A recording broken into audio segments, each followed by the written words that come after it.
Boom. How you like that for your wake up good morning alarm? Busted pencils fully leaded. Education talk, educated educators talking education. I am Dr. Tim Slekar here with Dr. Johnny Lupinacci.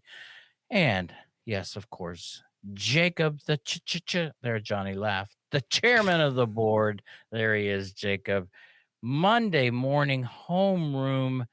And yeah, it's here. It's August. And just want to let you guys know I signed up and will be taking part of this week in one of my favorite events on campus, move-in day. And move-in day is where, faculty, everybody, we get assigned small groups. We get a cool, university t-shirt that points us out as the move-in crew. And as those freshmen come rolling in with their parents and their suitcases and their computers and their snowboards and all those things, we hike that stuff up into their little 4x4 square that's going to be home for the next year and get to enjoy all that. So I'm actually excited for back to school, Johnny. I said I love, move-in day. I have now been at this will be, my fifth institution, and every one of them I've show up and sign up and just spend the day lugging stuff and talking to parents, because I think it's one of those opportunities to really create a sense of welcome and a sense of belonging to families right from the very beginning. And so I'm actually very excited about waking up this week and knowing it's back to school. That's what I'm excited about on this Monday morning homeroom, Johnny. Well, yeah, Tim, I'm still coming off of the amazing Saturday show with Dr. Ethan Siegel, right? That was a good Yeah, one, man. yeah, it Hopefully, was. if listener, you didn't get to grab it, go back and grab that, full podcast with, astrophysicist Ethan Siegel. It was a great conversation. Always love what he has to share. And, so that was inspiring. And I'm fully in the swing of it this week. It's, back to classrooms as it is for so many teachers who are getting their classrooms ready for students to show up at the end of the month, or some of them in the first week of September. But yeah, Tim, we are turning that page from summer to fall as we enter into that beginning of the school year, stuff that's happening. I think I mentioned it on Producer's Choice last week. I was last week getting syllabi ready for the semester and working together in our teaching teams to figure out what the semester looks like. So, solidarity with all you teachers out there. If you haven't started your professional development days, or you're not already getting your classrooms decorated and things, that's coming. If not this week, then for sure the next. But, most of the country, Tim, is heading back to the classroom. So it's exciting times. We're back in it, out of the off season and into kind of like pro football right now, preseason. We're gearing up, and it will be right into the season before we know it. Exciting stuff, man. Yeah, it is that time of year. And there was something, and actually I know people were like, you guys are excited about back to school. Hey, look, we've been dealing with the back to school ad since what, the 3rd of July, so I'm kind of over the shock part of going, like I'm looking forward to it. And here, in Pennsylvania in August, if you look closely, some of the leaves are starting to turn a little bit already, and we've got to experience a couple of those August nights that let you know that fall is around the corner. The humidity's gone. There's a little bit of a dip in the temperature, and seeing those leaves, and this was me actually helping my daughter move in to her new place in Morgantown in the mountains of West Virginia, and driving through Morgantown and going, okay, fall is here. They're gearing up all around, WVU, Morgantown, getting ready. Football players are there. And, yeah, I get past that kind of, like, oh my God, it's back to school already, to going into the where I'm at right now, Johnny, which is, man, I'm excited. I feel it. There's an energy and a buzz that just makes this all kind of go like, let's do it. Let's bring it on. I'm excited, and so I just want that excitement to be something that I'm hoping that, every teacher, every, special education paraprofessional out there, every principal, right? Every faculty member, every new faculty member, you're starting your first tenure track position at a university.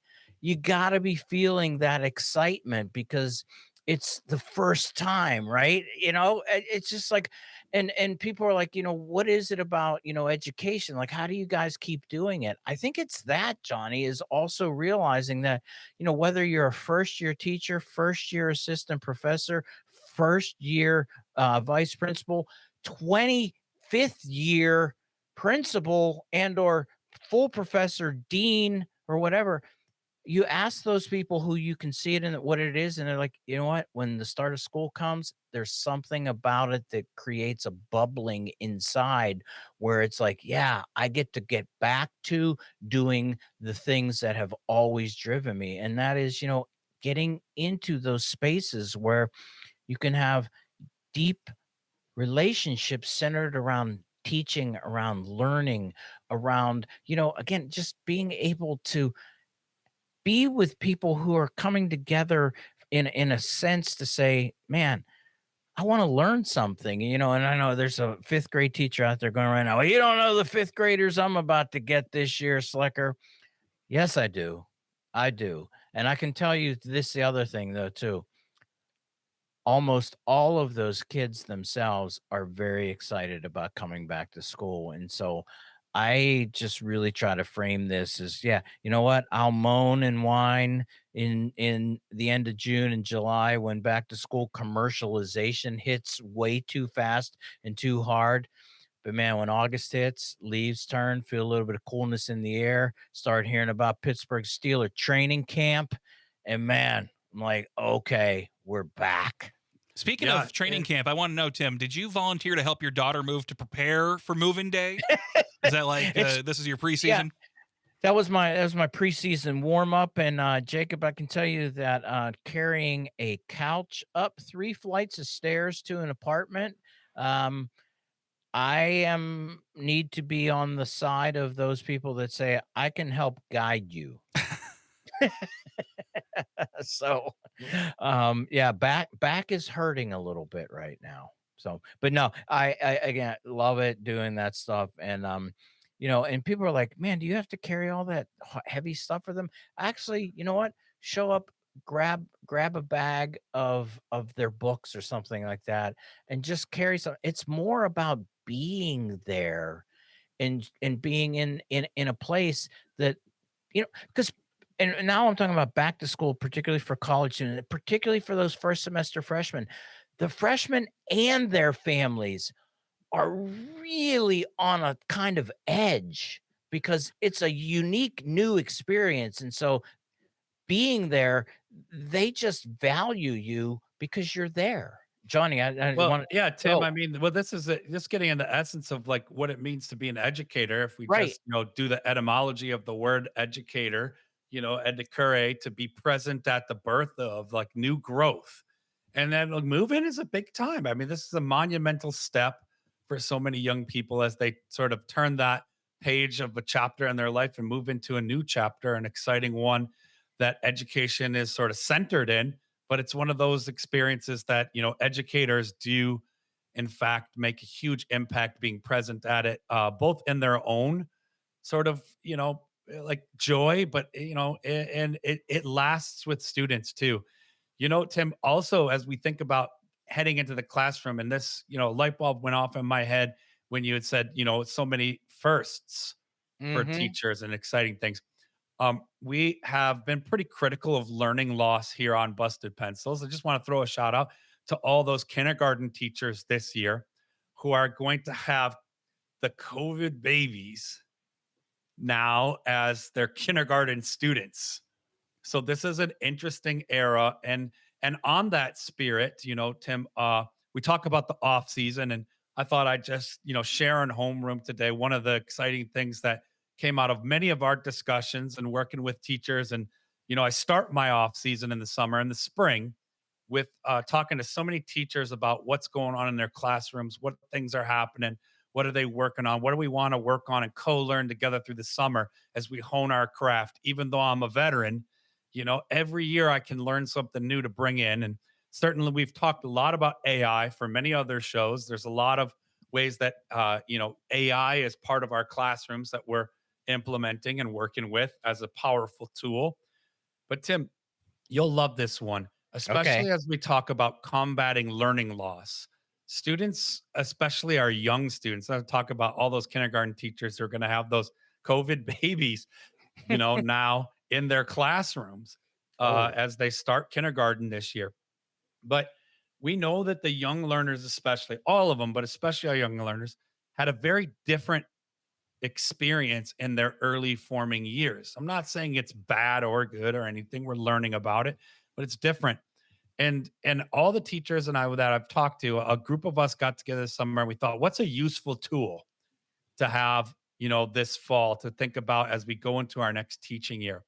And we drafted a set of sample letters, right? That are communication tools with families that are sort of not universal one size fit all, but have kind of a pre thought out format and a chart where teachers can, we're every teacher listening out there knows this. We're burdened with measuring our students' learning right now. We're in an era of like it's hyper fixated on what are their test scores, what is their mhm, learning. And that's where mhm. I'm coming back around to that learning loss thing, Tim, that you and I both cringe when we hear, because we know there was no lost learning. It was just different learning than it had been for so many years.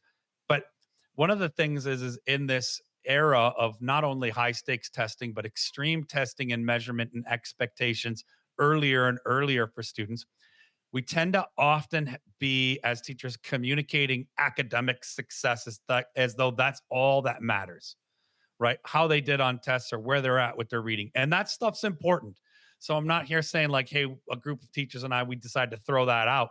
No, but we decided what would help us be more human with this? What would help us connect to these amazing young people and their families?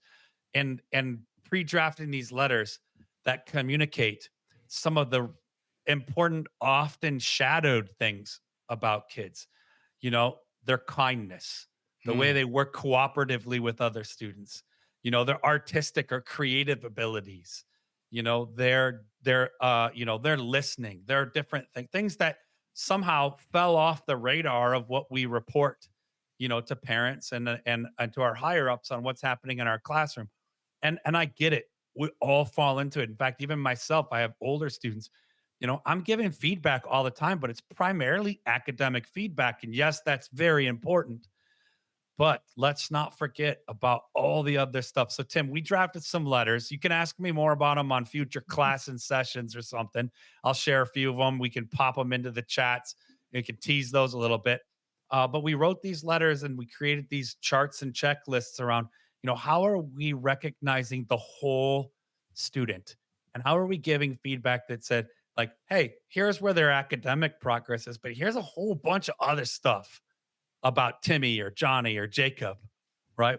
That is unique and that they're really, doing great with, or they've really shown growth around. And so just remember, and for all you great teachers out there, you're like, yeah, that's what we do. But what Tim and I are noticing is that far too often that's fallen into the cracks. And it's something we loved about being teachers. Tim, there's no annual report for move-in day, but there's things Mm. you'll notice from your students happening on move-in day that will help you kind of relate to them, see them as they go through their academic journey. And you could say, wow, I remember on move-in day when you were here, and now you've made all these new friends and you're social. Like there's all kinds of ways that we can give feedback and positive growth measurement on some of these things that, just are about being human, about being part of a community, which remember, our schools are where we learn to be in community with one another. And if us teachers, we're not scaffolding that, we're not saying, hey, these are really important things, then we kind of go through the motions and school is school, right? And we lose sight of those important aspects of democracy. So, Tim, I'm excited about that. We're getting our letters together. We're getting together with students. Students are moving in. Teachers are decorating your classrooms. I'm sure, with some of the most amazing, one of my favorite things, and then I'll move us on because we're going long for a homeroom day. But Tim, one of my favorite things about fall is when all my former students who are now teachers start posting on their social Mm, medias, their classrooms, yeah. their bulletin boards, their stations, the really cool, exciting things. So, teacher, if you're listening out there and you have it, make sure you share those awesome things you're planning for your students. You're getting that classroom ready to be that exciting learning space for all students. Get those pictures out there. It's not just Tim and Johnny who look at those, it's all these other teachers. It's contagious, and great teaching is something every kid in this country deserves. So show them your stuff, show us your stuff. And with that, Tim, I think it's time. For a moment of zen.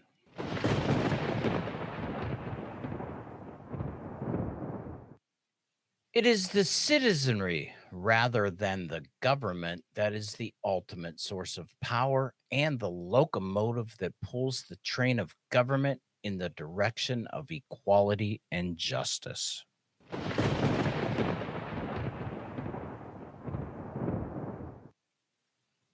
Hey, listener, thanks for listening to Busted Pencil's Homeroom today. And remember, you can always grab other podcasts filled with more Busted Pencils content on Apple Podcasts, Spotify, or wherever it is you get podcasts from. But of course, you can always find us at Civic Media's website or on our website at bustedpencils.com. And remember, even though this was a brilliant homeroom, get in touch with us on Wednesday for class in session. And don't forget, on Fridays, you can catch producer Jacob's Choice.